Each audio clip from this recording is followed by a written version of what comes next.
দুধ পান করলে যদি কৃষ্ণ প্রেম পাওয়া যেত, বাসুরগুলো আগে পেত।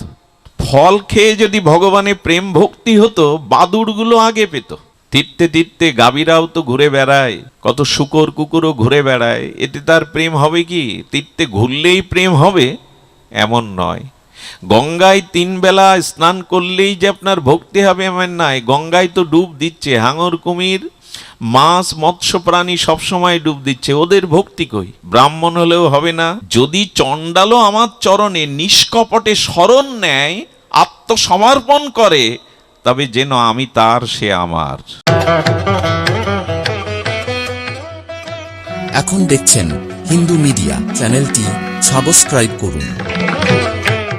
জগতে পাথর বা পাথর নুড়ি অসংখ্য পাওয়া যাবে, কিন্তু তাদের মধ্যে পরশ পাথর সহসা মেলে না। সব পাথর যেমন পরশ পাথর হয় না, তদুপরি এই জগতে প্রকৃত নিষ্কিঞ্চন শুদ্ধ কৃষ্ণ ভক্ত, ভাগবত ভক্ত বড় দুর্লভ। কেমন দুর্লভ?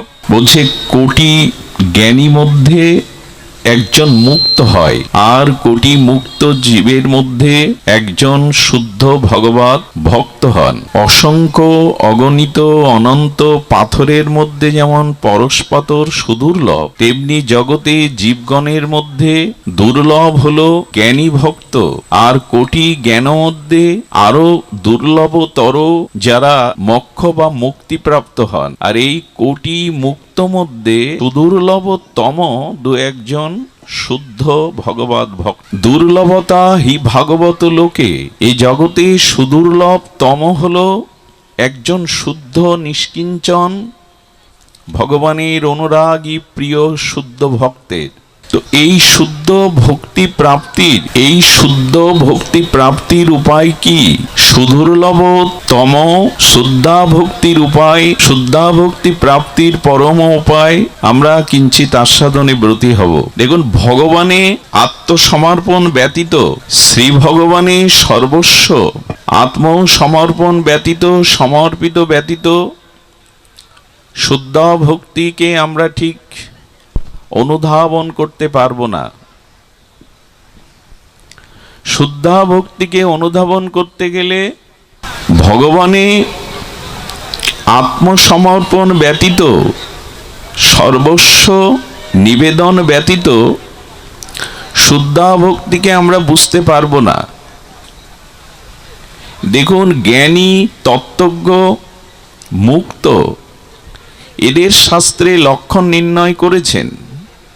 এদের জানা, এদের অনুভবে আনা সহজ, কিন্তু ভগবানের প্রিয় মঙ্গলময় তার শুদ্ধ ভক্তের এই সুদুর্লভতর বোঝা অত্যন্ত কঠিন, বোঝানো তো আরো কঠিন। শ্রী ভগবানে পূর্ণ আত্মসমর্পিত না হওয়া পর্যন্ত শুদ্ধা ভক্তিকে আমরা স্পর্শ করতে পারবো না। যতদিন জীবের মধ্যে আমি আমার এই আমিত্ব মোহ আছে, ততদিন শুদ্ধা ভক্তির স্তরে অসম্ভবই। এখন এই আত্মসমর্পণটা কেমন? দেখুন, ভগবানে পূর্ণ আত্মসমর্পণ ব্যতীত অন্য কোনো ক্রিয়া আচরণের দ্বারা ভগবান আপনাকে এই দুর্লভতর শুদ্ধা ভক্তি প্রদান করবেন না। শ্রীধাম নবদ্বীপে ধাম শিরোমণি চিন্তামণি ভূমি শ্রীবাসঙ্গনে প্রভু কীর্তন করতেন। সুদীর্ঘ 1 বছর ধরে শ্রীবাসঙ্গনে জগতমঙ্গল, ভুবনমঙ্গল, বিশ্বপাবন হরিনাম সংকীর্তনে প্রভু আকাশ বাতাস মুখরিত করতেন।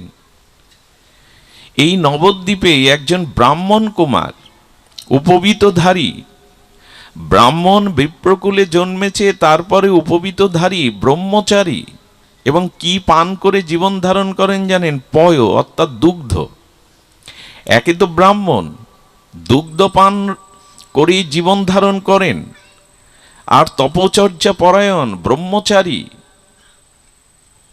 সেই কিশোর যুবক মহাপ্রভুর এই প্রিয় অন্তরঙ্গ ভক্ত শ্রীবাস ঠাকুরের চরণে নিবেদন করছেন বহুদিন ধরে, আমাকে করুণা করে কৃপা করে রাধা কৃষ্ণ মিলিত পরতত্ত্ব, শ্রীমান চৈতন্য প্রেমবিলাস মূর্তি, নর্তন কীর্তন আমাকে একটু দর্শন করার সুযোগ দেন। আচ্ছা, জাতিতে ব্রাহ্মণ, উপনয়নধারী, ব্রহ্মচারী, সদাচার নিষ্ঠ, পয় বা দুগ্ধ পান করেই যার জীবন ধারণ, এমন একজনকেই মহাপ্রভুর কীর্তন দর্শনের জন্য বারবার অনুরোধ করা কেন হচ্ছে, বারবার নিবেদন কেন করা হচ্ছে? কারণ প্রেমের অধিদেবতা আমাদের গৌড়ীয় বৈষ্ণবের কোটি নির্মঞ্চনীয় যে চরণ, সেই মহাপ্রভুর নর্তন কীর্তন প্রেমবিলাস, এটি দেখবার ভাগ্য দেবতার ঋষিমুনি এটি তাদের নাই। মহাপ্রভুর এই প্রেম ও নর্তন কীর্তন দেখার ভাগ্য কার আছে? প্রভু যাকে কৃপা করেন। শ্রীবাস ঠাকুর এই যুবকের অনুরোধ উপেক্ষা করতে পারলেন না। বললেন, তুমি সাদা বস্ত্র আর অবগুণ্ঠিতা হয়ে মাথাটা ঢেকে তুমি দূরে বসবে, কারণ সকলের প্রবেশ অধিকার নাই। মহাপ্রভুর সেই প্রেম উন্মত্ত নর্তন কীর্তন, রসরাজ মহাভাব মিলিত তনু প্রেমবিলাস মূর্তি দেখবার জন্য বড় পিপাসা। মুখটাকে, বদনটাকে সাদা শ্বেতশুভ্র বস্ত্রাঞ্চলে ঢেকে মাঝে মাঝে গৌর সুন্দরের আজানুলম্বিত তপ্ত কাঞ্চনময় সেই শ্রীঅঙ্গের শোভা, তার নর্তন কীর্তন ও উল্লাস দর্শন করছেন। হঠাৎ মহাপ্রভু কীর্তন নর্তন একটু স্তিমিত করে বলছেন, শ্রীবাস, আমি কীর্তনে প্রেম পাচ্ছি না, আমি সংকীর্তনে আনন্দ পাচ্ছি না, বিজাতীয় কারো প্রবেশ কি আমাদের মাঝে ঘটেছে? শ্রীবাস লজ্জায় অবনত মুখ, কি বলবে বলুন? শ্রীবাস ঠাকুর মহাপ্রভুর বেদনা, তার প্রেম ও সংকীর্তনে রসভঙ্গ হওয়ায় শ্রীবাস ঠাকুর হাত জোড় করেছেন, বলছেন, ভয় নাই শ্রীবাস, বলো কোনো বিজাতীয় কারো প্রবেশ হয়েছে কিনা।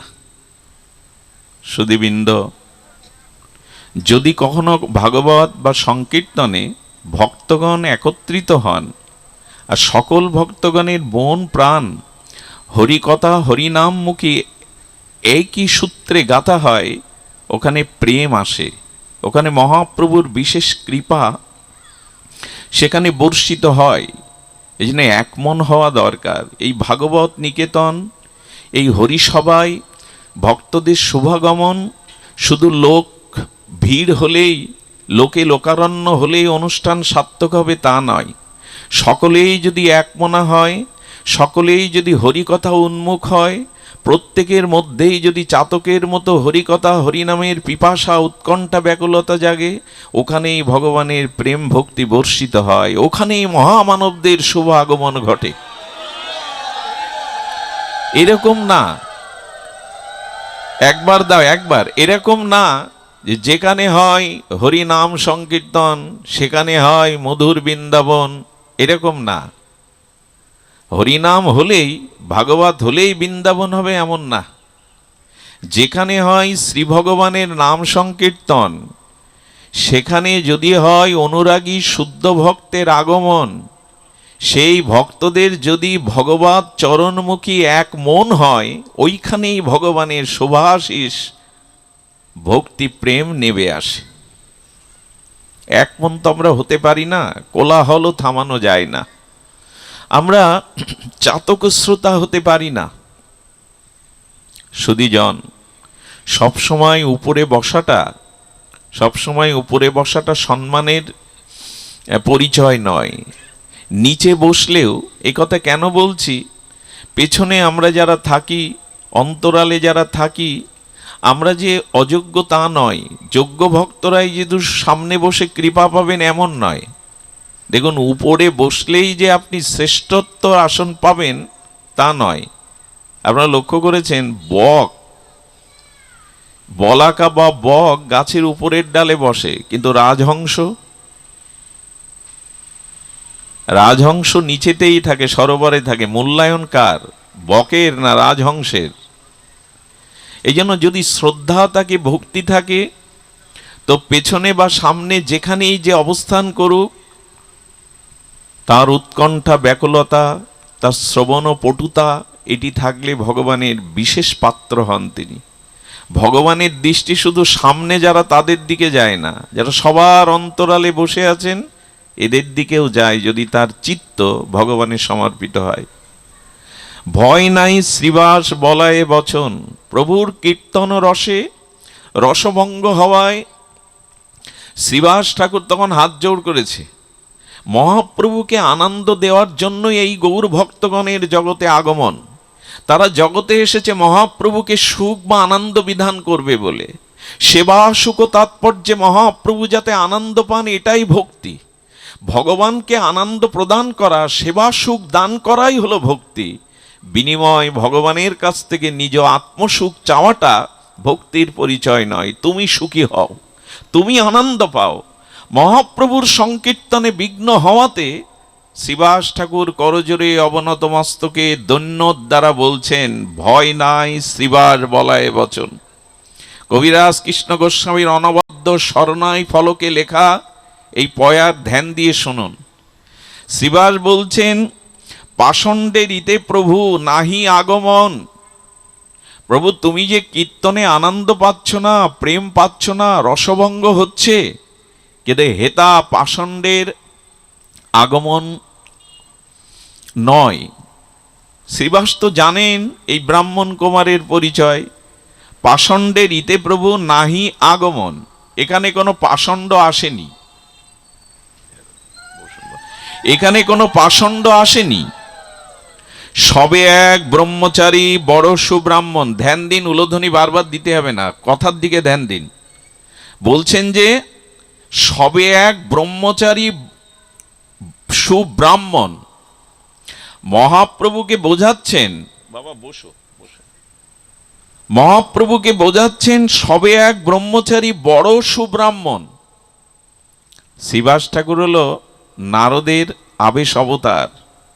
তিনি বলছেন, শ্রীবাস পণ্ডিত, শ্রীবাস পণ্ডিত পুত্র শোকেও যিনি শোকভীত না হয়ে মহাপ্রভুর কীর্তনে নেচেছেন, গেয়েছেন, প্রভুকে বুঝতে দেননি। প্রভুর কীর্তনে আনন্দ ভঙ্গ হবে, রসভঙ্গ হবে, প্রেমভঙ্গ হবে।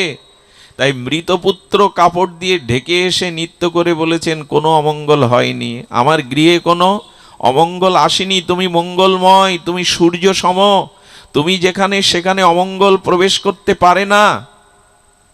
বড় পণ্ডিত না হলে, মহাপ্রভুর পরিকন্যা হলে এটা সবার পক্ষে সম্ভব? একমাত্র শিশুপুত্র মরে যাবে আর তাকে ঢেকে এসে প্রভুকে আনন্দ দেব বলে কীর্তন করব, নৃত্য করব, এ কি সম্ভব?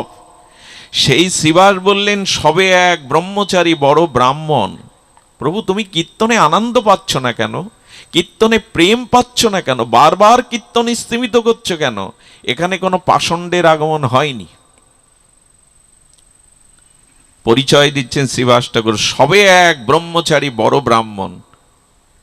পণ্ডিত পরিচয় দিচ্ছেন, সর্বকাল পয়পান নিষ্পাপ জীবন, সবসময় দুগ্ধ পান করে ভজন করে, নিষ্পাপ জীবন, উপবিদধারী ব্রাহ্মণ কুমার। এখানে তো পাষণ্ড আসেনি যে তোমার কীর্তনে বিঘ্ন হবে, তোমার রসভঙ্গ হবে।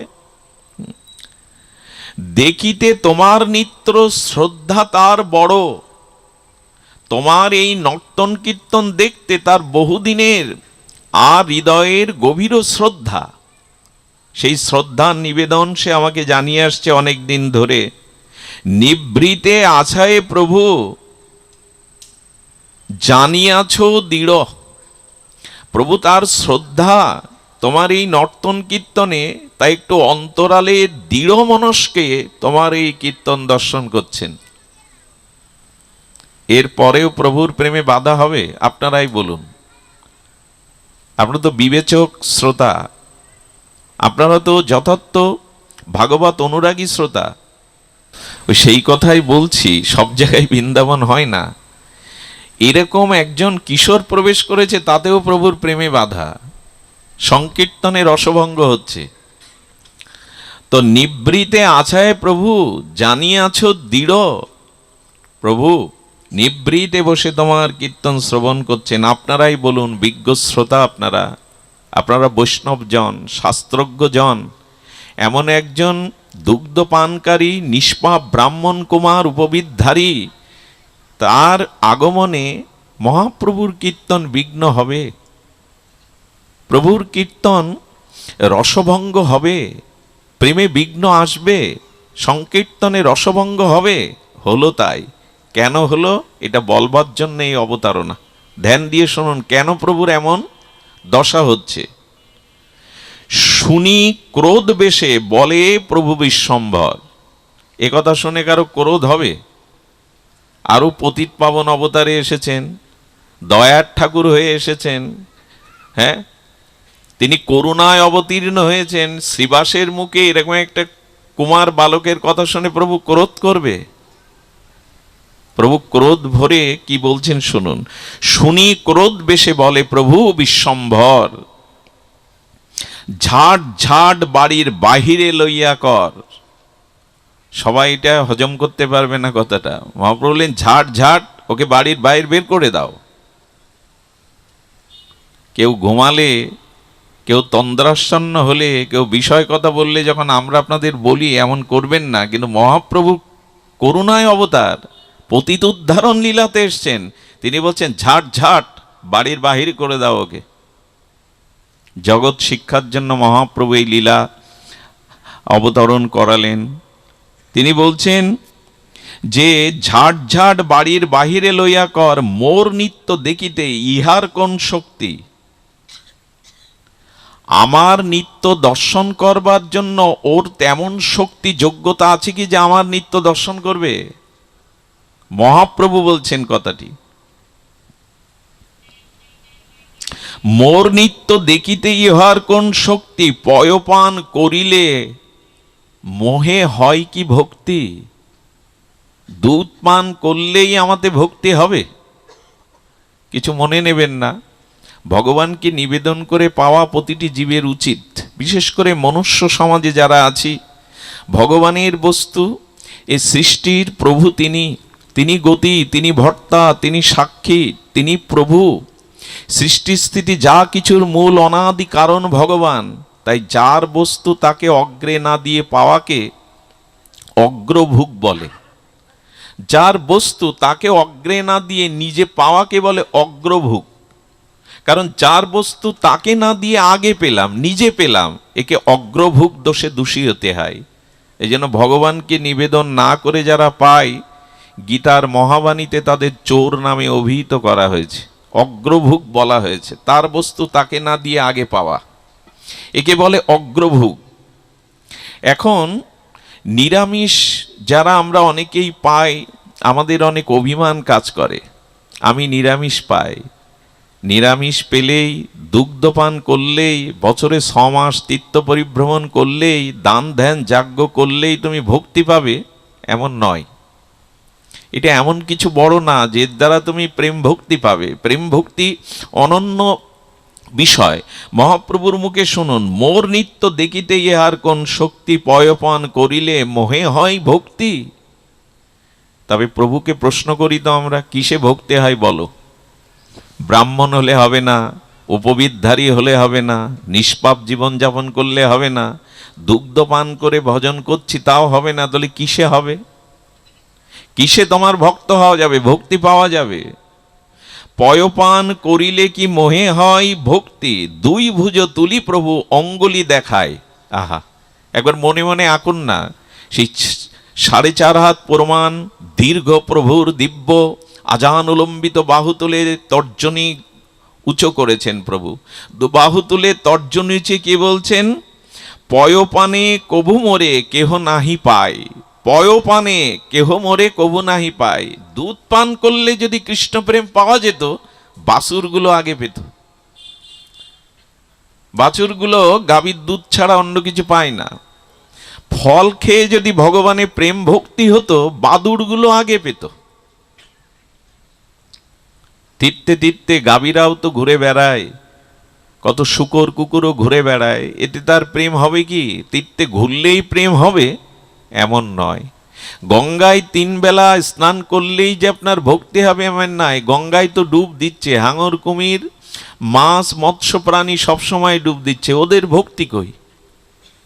ভক্তি কিসে হবে? শ্রীমান মহাপ্রভু বলছেন, শুনুন, চণ্ডালেহ মোহের শরণ যদি লয়। এই দেখুন, ব্রাহ্মণ হলেও হবে না, হ্যাঁ, আপনি শুদ্ধাচারী হলেও হবে না, বলছেন চণ্ডালেও মোহের শরণ যদি লয়।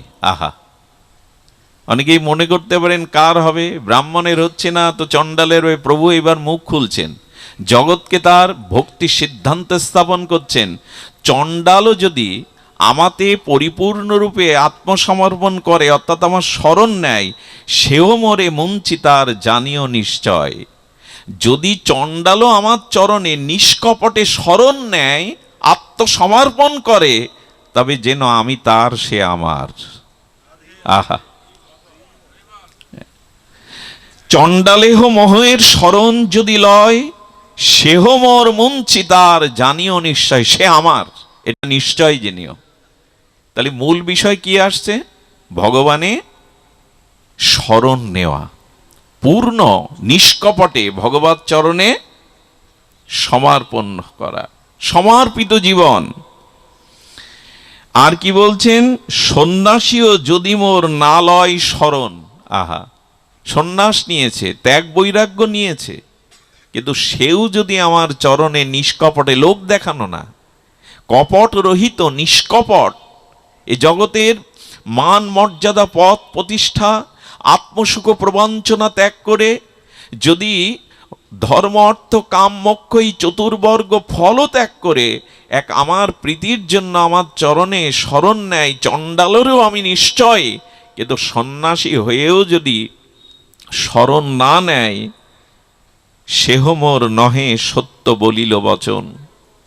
আহা, এই জন্য ঘর ছাড়লেন, হ্যাঁ, গৌরিক বসন নিলেন, তো সেটা নিলেও হবে না। মহাপ্রভু বলছে, যদি আমার চরণে শরণ না নাও, কিছু অপরাধ নেবেন না।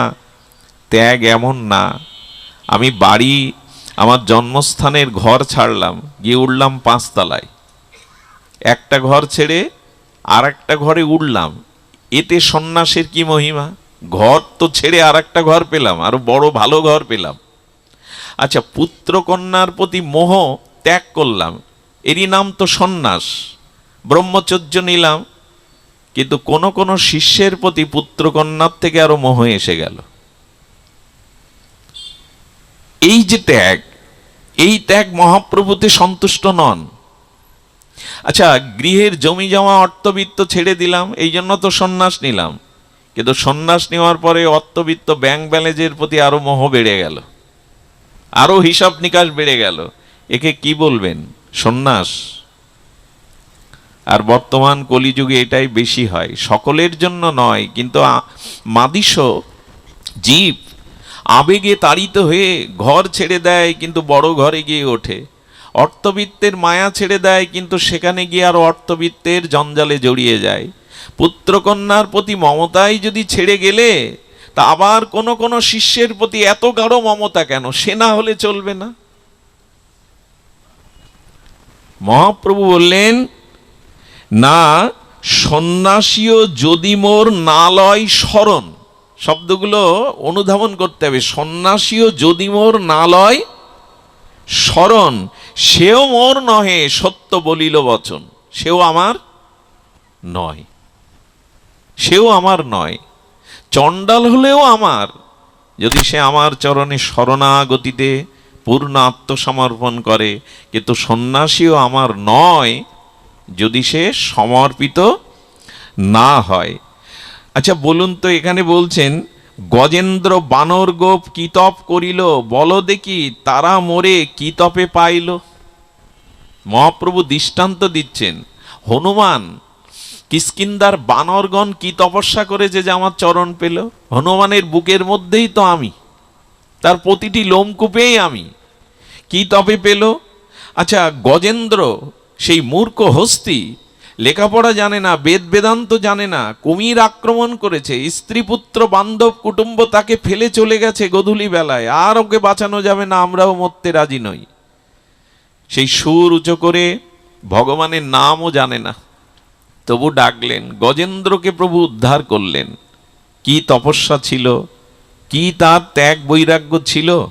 এই জন্য গজেন্দ্র বানর, বৃন্দাবনের গোপগণ, তারা তো শাস্ত্র খুব বেশি পড়েনি, তারা তো তপস্যা যোগ অবলম্বন করেনি, স্বাধ্যায় করেনি। গোপীগণ কিসে পেল? মহাপ্রভু দৃষ্টান্ত দিলে বানর পেল, গজেন্দ্র পেল, ব্রজের গোপগণ পেল। বলো দেখি তারা মরে কি তপে পাইল, কি তপস্যা করেছে যে পাবে? এদের তপস্যা আর কিছু নাই। আচ্ছা, এরা কিসে পেল? মহাপ্রভু বারবার ওই একটা দিকে আমাদের অঙ্গুলি নির্দেশ করছেন, যাই করো আমার চরণে শরণাগতিতে এসো। শরণ নাও, শরণাগতি না এলে পাবে না। বারবার এই দিকে দিগদর্শন করছেন মহাপ্রভু, শরণাগতি চাই। শরণ না নিলে তুমি ব্রাহ্মণ হয়েও আমার নও, চণ্ডাল হয়েও সে আমার নিশ্চয়, যদি পূর্ণ নিষ্কপট শরণাগতি আমাদের থাকে। আচ্ছা, তপস্যা করলেই যদি সব হয়ে যায়, মহিষাসুর তপস্যা করেনি? একটু কথা বলুন, রাবণ তপস্যা করেছিল কিনা? এরা যা তপস্যা করেছে দেবতা ঋষিরাও তা করেনি। তপস্যা করলেই হয়? তপস্যা করে এরা অসুর হয়ে গেল, দানব হয়ে গেল হিরণ্যকশিপুর। এক পায়ে দাঁড়িয়ে হাজার হাজার বছর তপস্যা করে ব্রহ্মাকে সন্তুষ্ট করলো, হিরণ্যকশিপুর দৈত্য হয়ে গেল। তপস্যা করে যদি নিজের সুখ, নিজের বাসনা, নিজের ভোগবৃত্তি জেগে ওঠে, তবে ওই তপস্যায় ভগবান পাওয়া যায় না। ভগবান পাওয়া যায় পূর্ণ আত্মসমর্পণে। কি অদ্ভুত বিষয় বলেছেন! অসুরেরাও তপ করে, কি হয় তার? বিনে মোর শরণ লইলে নাহি পার। এই এক কথায় এখানে মহাপ্রভু কমা পূর্ণচ্ছেদ টেনে দিয়েছেন। সব কিছুর মূলে হলো বিনে মোর শরণ লইলে নাহি পার। কেউ পার পাবে না শ্রী ভগবানের চরণে নিষ্কপটে শরণাগতি। শরণাগতি করলে, শরণাগতির 6টি লক্ষণ রূপ গোস্বামীপাদ বলেছেন। এটি যারা ভক্তি জীবনে, প্রগতিশীল ভক্তি জীবনে আসতে চান, এসেছেন, তাদের জানা প্রয়োজন। আনুকূল্যস্য সংকল্প প্রতিকূল্য বিবর্জনম রক্ষতি তিস বিশ্বাস গোপিত্বে বরণং তথা। হ্যাঁ, আত্মবিক্ষেপ কার্পণ সরবিধ শরণাগতি, এটি লক্ষণ, 6টি লক্ষণ। মুখে বললে হবে না গোবিন্দ আমি তোমার, গৌর আমি তোমার, মুখে বললে হবে না সব দিয়ে দিলাম তোমার। লক্ষণ থাকতে হবে। বৃষ্টি নামতে গেলে কোথাও মেঘ জমতে হবে, মেঘ ছাড়া বৃষ্টি হবে না।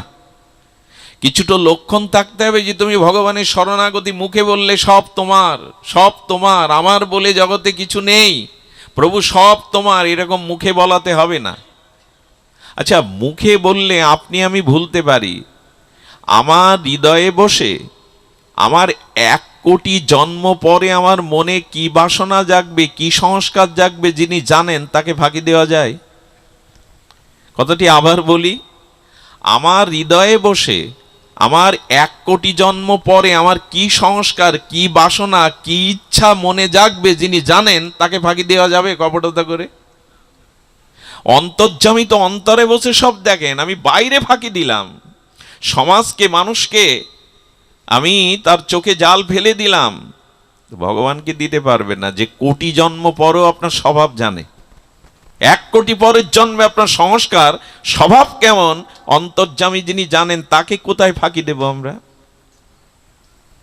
তাকে ফাঁকি দিতে গেলে নিজেই ফাঁকিতে পড়ে যাব।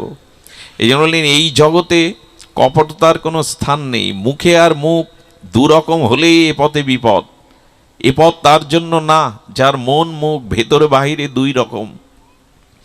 সুধীজন, এই জন্য পূর্ণ শরণাগতির 6টি লক্ষণ করেছেন গোস্বামী আচার্যগণ। সেটি হলেন আনুকূল্যস্য সংকল্প, ভগবানের অনুকূল প্রীতি সেবাময় বিষয়গুলো গ্রহণ করতে হবে, যাতে ভগবানের আনুকূল্যময় প্রীতি সুখ আনন্দ হয়, শুধু সেইটুকুই গ্রহণ করতে হবে। প্রাতিকূল্য বিবর্জনাম, যা ভগবানের আনন্দ প্রীতি সেবার অন্তরায় বাধা, তাকে ত্যাগ করতে হবে। এখানে আমরা ধরা পড়ে যাব। আমরা বললে একটু ভুল হলো, আমার মতো যারা, তারা এখানে বাদ পড়ে যাবে। ভগবানের অনুকূল বিষয়গুলো গ্রহণ আর ভগবানের প্রতিকূল বিষয়গুলো বর্জন, এটি না হলে মুখে ফেনা তুলে দিয়েও বললে হবে না, গৌর আমি তোমার, নিতাই আমি তোমার। আনুকূল্য গ্রহণ করতে হবে, ভগবানের আনুকূল্য প্রীতিময় সেবা গ্রহণ করতে হবে, আর ভগবান বা শাস্ত্রের গুরু নির্দেশের প্রতিকূল বিষয়গুলো ত্যাগ করতে হবে। তা কি করতে পারলাম জীবনে? শাস্ত্র মহাজন শ্রী ভগবানের প্রতিকূল বিষয়, নেশা করো না, কোনো জাতীয় নেশার বাধ্যবাধকতা যেন না আসে, প্রাণী হত্যা করে সেটা পেও না, এসব নিষেধ তো আছে। পরস্ত্রীকে মাতৃজ্ঞান করো, এটা তো বলা আছে। কিন্তু আমরা এই প্রতিকূল বিষয়গুলো আজও ত্যাগ করে উঠতে অনেকেই আমার মতো পারিনি। যারা পারিনি তাদের জন্য এই জন্ম মৃত্যু জরাব্যাধি কাল কবলিত অভিশাপ মুক্তি কোনো কল্পেই সম্ভব নয়। বারবার তাকে পুনঃ পুনঃ জন্ম মৃত্যু চক্রে অভিশাপ ভোগ করতে, এই মরজগতে এই মর্ত জগতে তাকে পুনঃ পুনঃ আসতে হবে। পুনঃ পুনঃ এই জরাব্যাধি মৃত্যুময় সংসারে অভিশাপ বহন করতে হবে। এই জন্য খুব দ্রুত ভগবানের শাস্ত্রের অনুকূল বিষয় গ্রহণ করুন, প্রতিকূল বিষয়কে বর্জন করুন। একদিনে হবে না, কিন্তু অভ্যাস চালিয়ে যেতে হবে। দিনের পরে দিন, মাসের পরে মাস, বৎসরের পরে বৎসর, জীবনের প্রতিটি ক্ষণে এই চেষ্টা করে যেতে হবে। 2 পা এগিয়ে যেন আর 10 পা পিছিয়ে না যায়। যে পাটা ভগবানের পথে, ভক্তির পথে, ভজনের পথে ফেলেছি, আর একটা পা এগিয়ে না যেতে পারি ক্ষতি নেই, ওই পাটা যেন আর পিছনে না টানি। এইগুলোই সতর্ক হতে হবে। শুধু অনুষ্ঠান ধর্ম নয়, লাইট প্যান্ডেল বড় বক্তা হরি কথার উচ্ছ্বাস বয়ে যাওয়া এইগুলি নয়। নয় হলো এই জন্য যে অনুকূল বিষয় গ্রহণ, প্রতিকূল বর্জন, এটি শরণাগতির প্রথম 2টি লক্ষণ। যা প্রভুর প্রিয় নয়, মনে পড়ে প্রভুর প্রিয় নয় তা বর্জন। বিভীষণ, উনি লঙ্কার রাজা হয়েছিলেন রাবণ পরবর্তীতে, আর এই রাজা, এই রাজমুকুট তাকে দিয়েছিলেন রঘুপতি রামচন্দ্র নিজেই। শরণাগতির প্রথম দিনই তাকে রাজতিলক পরিয়ে বলেছিলেন, তুমি লঙ্কার নৃপতি। তো যেদিন রামচন্দ্রের বনবাস যাত্রার সমাপ্ত হলে অযোধ্যার সিংহাসনে যেদিন রাজ্য অভিষেক হবে প্রভুর, সেদিন দেবতা মুনি ঋষি সারা পৃথিবীর ভূমণ্ডলের জম্বুদ্বীপের রাজেন্দ্রবর্গ এসেছিল উপহার নিয়ে, শঙ্কর এসেছিল, ব্রহ্মা এসেছিল, সেদিন এসেছিল বিভীষণ। আর লঙ্কার খুব দামি মণিমুক্তার একটা হার গেঁথে প্রভুর গলে পরিয়ে দিয়েছিল। প্রভুর গলে পরালে প্রভু দেখলেন এই হারের প্রতি অনেকের দৃষ্টি গেছে, অনেক মূল্যবান দুষ্প্রাপ্য মণিমুক্তা দিয়ে তৈরি। তাই প্রভু চিন্তা করলেন, আমার গলের মুক্তা, বিভীষণ তো সকাম ভক্ত ছিল, উনি মনে করলেন অনেক সময় গুরুদেবের গলে, ভক্তের গলে মালা পরালে উনি মালাটা আবার নিজের গলে প্রসাদী করে আমার গলে দিয়ে দেন। তো প্রভু যদি এই মুক্তার হারটা আবার আমার গলে দিয়ে দিত, একটু সুরক্ষিত করে রাখতাম, একে দেওয়া বলে কি? প্রভু বুঝলেন মনের কথা বিভীষণের, নিরপেক্ষ জায়গায় সীতামার কাছে দিলেন। সীতামাও অনুভব করলেন, করে বললেন, নিরপেক্ষ জগতে ভক্ত। ভগবানও সবসময় নিরপেক্ষ থাকতে পারে না, ভক্তের পক্ষে চলে যায়, অভক্তের পক্ষে যেতে পারে না, কিন্তু ভক্ত নিরপেক্ষ। এই জন্য সীতামা হনুমানের গলায় পরিয়ে দিলেন। এ কথা ছোটবেলা থেকে সকলেই জানেন, শ্রবণ করেছেন। আরেকবার স্মরণ করিয়ে দেই। হনুমান প্রথমে ওই মুক্তার মালাটা দেখলেন, এরপরে শুকলেন, তারপরে দাঁত দিয়ে চিবালেন, এরপরে কি জানি ঘৃণা ভরে অশ্রদ্ধা ভরে সমুদ্রে ছুড়ে দিলেন। বিভীষণের কি অবস্থা হয় তখন? পৃথিবীর দুষ্প্রাপ্য মণিকাঞ্চন দিয়ে যা প্রভুর গলে, যার জন্য রাজা হয়েছেন, প্রভুর গলে পরালেন, ফেলে দেওয়ার পরে প্রশ্ন উঠল। বিভীষণ বললে, বানর জাতি কি আর তার মধ্যে এই প্রজ্ঞা থাকবে? কেন ফেলে দেয়া হলো এই প্রশ্নের উত্তর দিয়েছিলেন, এখানেই বোঝা যায় আনুকূল্যস্য সংকল্প প্রতিকূল্য বিবর্জনম। হনুমান বলেছিল, যাতে আমি মালাটি দেখলাম, খুব নিরীক্ষণ করে দেখলাম, প্রথমে দেখলাম প্রভুর নাম আছে কিনা ওতে, দেখলাম নাম অঙ্কিত নাই। এরপরে দেখলাম প্রভুর প্রসাদী গন্ধ আছে কিনা ওতে, প্রসাদী গন্ধ। দীর্ঘদিন একটা বস্তু ব্যবহার করলে ওই ব্যক্তির স্বাতন্ত্র ব্যক্তিত্বের গন্ধাদি ওর মধ্যে প্রবেশ করে, ওর মধ্যে অণু জীবাণু বা পরমাণু রূপে অনেক কিছু প্রবেশ করে। এই জন্য অসুস্থ ব্যক্তির কাপড় চোপড় গামচন্নকে ব্যবহার করে না, কারণ ওর মধ্যেই তার জীবাণু সুরক্ষিত থাকে। তো তেমনি ব্যক্তির বস্তু, ব্যক্তির মধ্যে, ব্যক্তির বস্তু পদার্থের মধ্যেও তার ব্যক্তিত্বের প্রকাশ ঘটে চিৎরূপে, সূক্ষ্মরূপে। তো সেখানে কি হয়েছে বলেন, এরপরে দেখলাম প্রভুর প্রসাদী গন্ধও নাই। এরপর চিবিয়ে দেখলাম যে ওর মধ্যেও প্রভুর প্রসাদী কিছু আছে কিনা, নাম গন্ধ আছে কিনা। তো দেখলাম কিছুই নেই। যে বস্তুতে আমার প্রভুর প্রসাদী গন্ধ নাই, নাম নাই, সে বস্তু হনুমানের কাছে মূল্যহীন, এই জন্য ছড়ে ফেলে দিয়েছে। প্রভুর যা প্রিয় নাই তা আমি গ্রহণ, যাতে প্রভুর কোনো সম্বন্ধ নাই, প্রিয়তা নাই, সে বস্তু আমার কাছে প্রিয়, এরকম কবে হব আমরা? এটা ভগবানকে দেওয়া যায় না, শাস্ত্র এইটা নিষেধ করেছে। সেটা আমরা পাচ্ছি মানে আমি ভগবানের প্রতিকূল ধর্মকে গ্রহণ করিনি, আমি ভগবানের অনুকূল ধর্মকে গ্রহণ করিনি, প্রতিকূল্য বিবর্জন করেনি। হনুমান অবশ্য প্রমাণ দিয়েছিল। বিভীষণ বলেছিল, রামবিহীন, হ্যাঁ তুমি বাঁচতে পারো না, কোনো জিনিস গ্রহণ করেন, যদি এই দেহটা ধারণ করে আছো কেন? তোমার দেহের মধ্যে কি রাম? প্রতিটি লোমকূপে রামকে দেখিয়েছিলেন, বুক চিরে রাম সীতাকে দেখে প্রমাণ করেছিলেন, রাম না থাকলে এ শরীর আমি রাখতামই না, এ শরীর আমি ধারণ করতাম না। এই জন্য ভগবানের অনুকূল বিষয় গ্রহণ আর প্রতিকূল বিষয়গুলো বর্জন করুন, নাহলে এ পথে কিছু পাওয়া যাবে না। ওই তো মহাপ্রভু বললেন, সন্ন্যাসী হলেও সে আমার না, চণ্ডাল হলেও আমার, যদি এই শরণাগতির লক্ষণে সে আসে আমার পথে। শাস্ত্রের প্রতিকূল বিষয় ত্যাগ করুন। প্রতিকূল বিষয় 4টি বলেছেন: জুয়া, নেশা, পরস্ত্রী গমন, প্রাণী হত্যা করে আহার করা। এইগুলি হলো ভগবান বা ভক্তির ভজনের প্রতিকূল বিষয়। এইগুলি ত্যাগ না করলে শুধু মুখে ফেনা তুলে দিয়ে হবে না। অনুষ্ঠানের হাজার আয়োজন করলেও এক পাও এগিয়ে যেতে পারবো না। এই শুধু অনুষ্ঠানই সীমাবদ্ধ থাকবে, অনুভূতি আসবে না, আচরণ আসবে না। এই জন্য নিবেদন করব, আনুকূল্যস্য সংকল্প প্রাতিকূল্য বিবর্জনম রক্ষতি তিসি বিশ্বাস। ভগবান আমায় রক্ষা করবেন, তিনিই আমার আশ্রয় দাতা, তার চরণই আমার নির্ভয় স্থান। এরকম দৃঢ় সংকল্প বুদ্ধি যার এসেছে, শরণাগতির 3য় লক্ষণ। তিনিই রক্ষা করবেন আমায়। আমার রক্ষাকর্তা এই জগতে অন্য কেহ নাই। শ্রী গৌর হরি আমার নির্ভয় স্থান, দেবতাদেরও নির্ভয় স্থান, সকলের নির্ভয় স্থান গৌরচরণ, গোবিন্দচরণ, শ্রীগুরুচরণ। এইখানেই নির্ভয়তা আছে। এটাই শরণাগতির 3য় লক্ষণ। তিনি আমাকে রক্ষা করবেন। আরে হাতি পার হচ্ছে পাহাড়ি স্রোতস্বিনী নদীতে, পার্বত্য সংকুল নদীর প্রবল স্রোত, হাত দিলেই আকর্ষণে টেনে ভাসিয়ে দেবে। হাতি জঙ্গলের এপার থেকে ওই পারে যাবে বলে সেই পাহাড়ি স্রোতস্বিনী তীব্র স্রোত নদী পাড়ি দিয়ে ওপারে যাচ্ছে।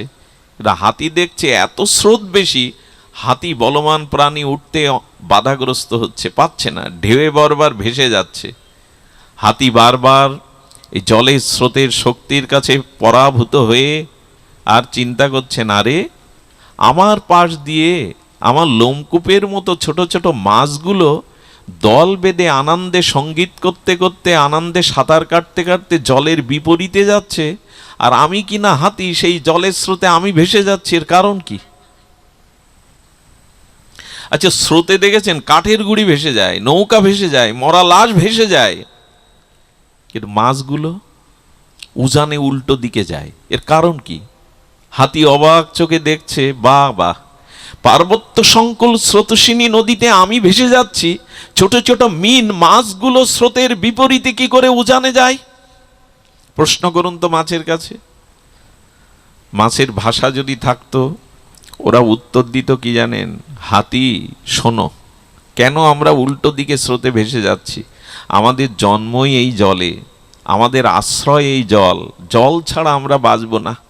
সোনার থালায় পদ্মের কোমল পাপড়ির মধ্যে থাকলেও ছটপট করে মারা যাব। জলই আমাদের জীবন, জলই আমাদের আশ্রয়। তাই জলের প্রতি পূর্ণ সমর্পণ করে দিয়েছে। বাঁচালে তুমি বাঁচাও, মারলে তুমি মারো, তোমাকে ছেড়ে আমরা বাঁচব না। এই সমর্পণ কারণে জল বলছে, তুই যেহেতু আমাতে আশ্রয় নিয়েছিস, শরণাগতি নিয়েছিস, তা আমি হাতি ভাসিয়ে এনে গেলেও তোদের বুকের মধ্যে টেনে রাখবো। তাই মাছগুলো উজানে উল্টে দিকে যাচ্ছে। জো যাকো সরল লিয়ে সরাখো তাকো লাজ, উল্টা জলে মছলি চলে বহি যায় গজরাস। তুলসীদাস গোস্বামী তিনি এই শ্লোকে বলছেন, দেখো জগৎ, শরণাগতির কি মহিমা। নির্ভয় হতে চাও, এই জগতের ভয়কে নির্ভয় স্থানে আশ্রয় পেতে চাও, গৌর গোবিন্দ চরণে পূর্ণ শরণাগতি নাও, আত্মসমর্পণ করো। কারণ যে যার শরণ নাই সে তাকে রক্ষা করে। জলের শরণ মৎস্য নিয়েছে, তাই মাছকে বুকে করে টেনে রাখছে। আর হাতি নিজের শক্তি প্রয়োগ করতে গেছে স্বাতন্ত্র, জলের শরণ নেয়নি, তাই জলও তার শক্তিতে ভাসিয়ে নিয়ে যাচ্ছে। এর থেকে বড় দৃষ্টান্ত আমার ঝুলিতে নাই। ভগবানের চরণে যদি শরণ নেন, ভেসে যাবেন না এই সংসার সাগরে। শত দুঃখ যন্ত্রণার মধ্যেও তিনি আপনাকে চরণে রাখবেন, ফেলবেন না। জলের শরণ নিলে যদি মাছ এভাবে উজানে যেতে পারে, হাতি না যেতে পারে, শরণ নেয়নি হাতি। এই জন্য কে রক্ষা করবে আমাদের? রাজা, মন্ত্রী, চেয়ারম্যান, মেম্বার কেউ না। রক্ষা করা একমাত্র স্রষ্টা ঈশ্বর, তার চরণে শরণ নিন। রক্ষা আর কেউ করবে না। কালের হাত থেকে কোনো চেয়ারম্যান, মেম্বার, মন্ত্রী, প্রধানমন্ত্রী আপনাকে রক্ষা করতে পারবে না। কাল যেদিন আসবে, কে রক্ষা করবে আপনাকে? রক্ষাকর্তা ভগবান। এই বিশ্বাসটা আনাই শরণাগতি। ওই যে বললাম, মুখে ফেনা তুললে হবে না, গড়াগড়ি দিয়ে হাওমাও করলেও হবে না। গোবিন্দ আমি তোমার, গৌর আমি তোমার, এই লক্ষণগুলি বলে দেবে আপনি পূর্ণ শরণাগতিতে এসছেন কিনা। আর গোপিত্বে বরণং, তোমাকেই বরণ করেছি। তুমি পতি, তুমি গতি, তুমি শরীর, তুমি আশ্রয়, তুমি অগতির গতি, তুমি সর্বস্ব।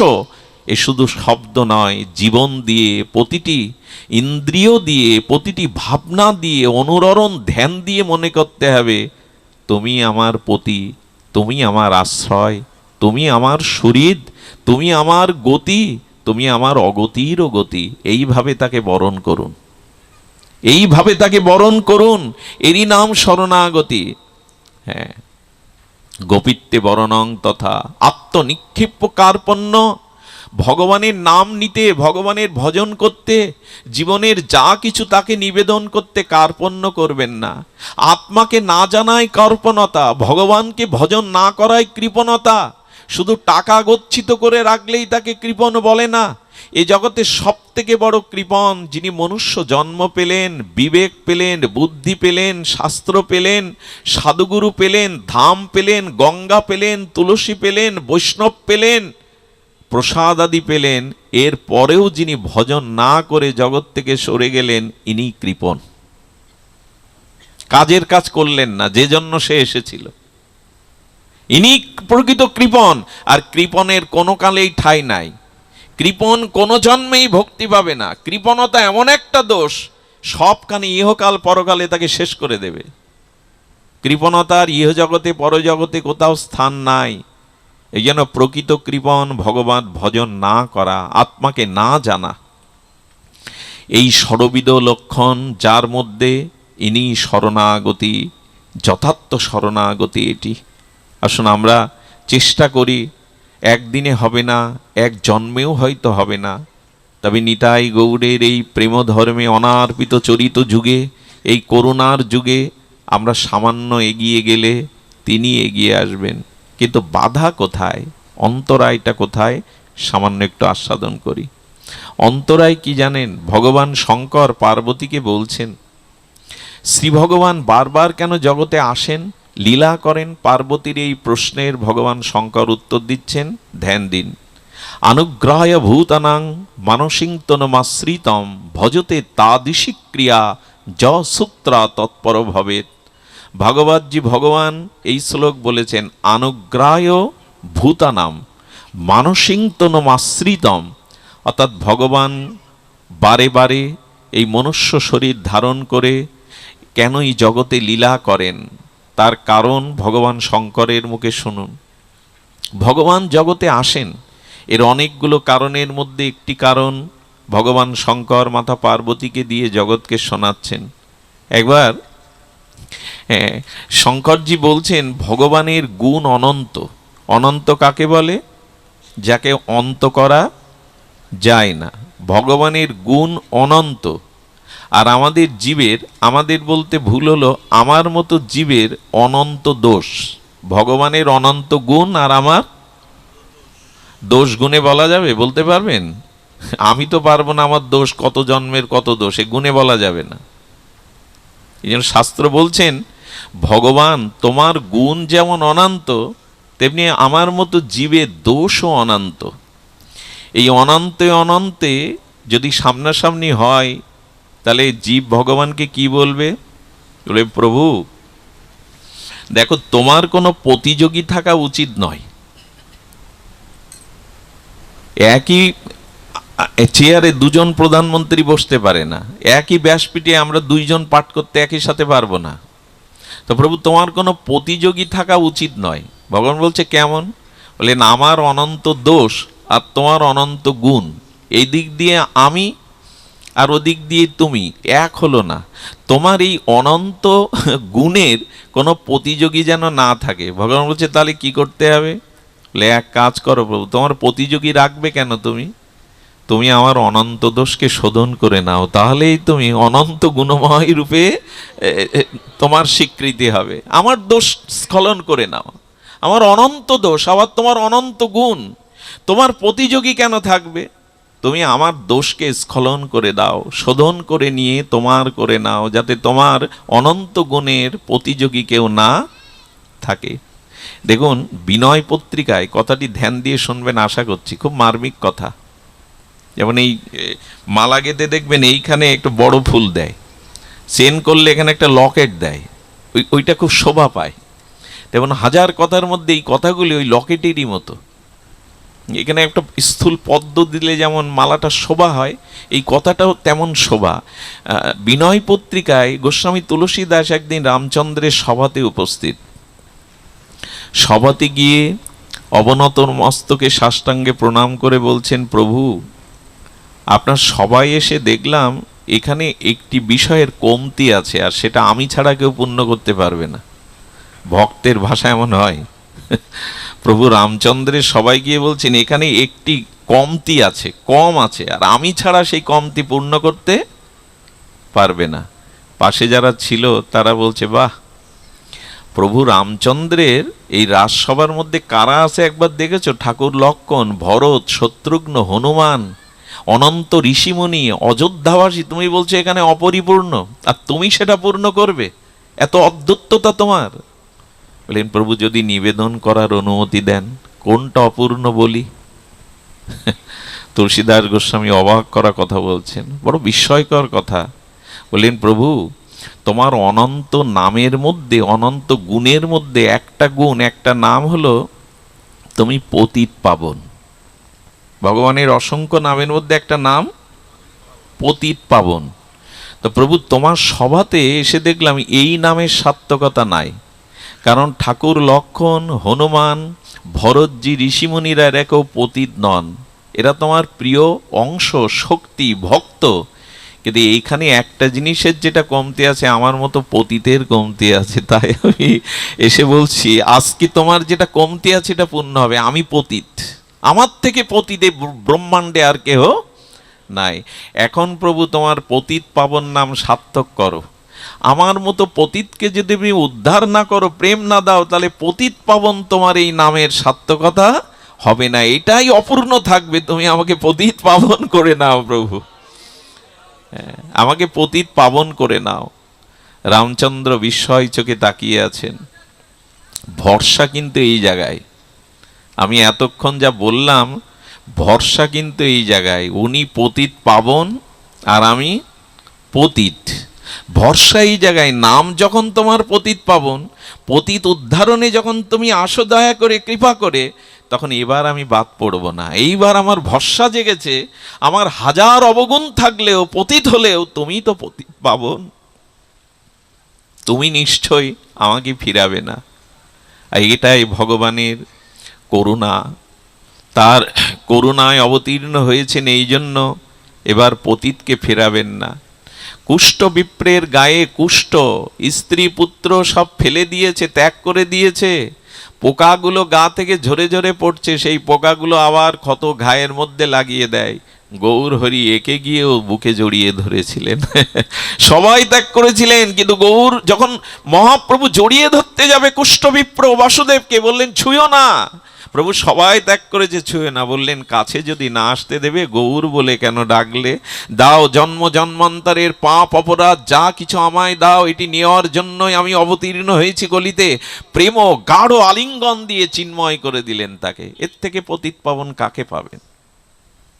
ভরসা কিন্তু এখানে একটা আছে, আমি পতিত, তুমি পতিত, উদ্ধারণ, তুমি পতিত, এই নাম সার্থক করো প্রভু।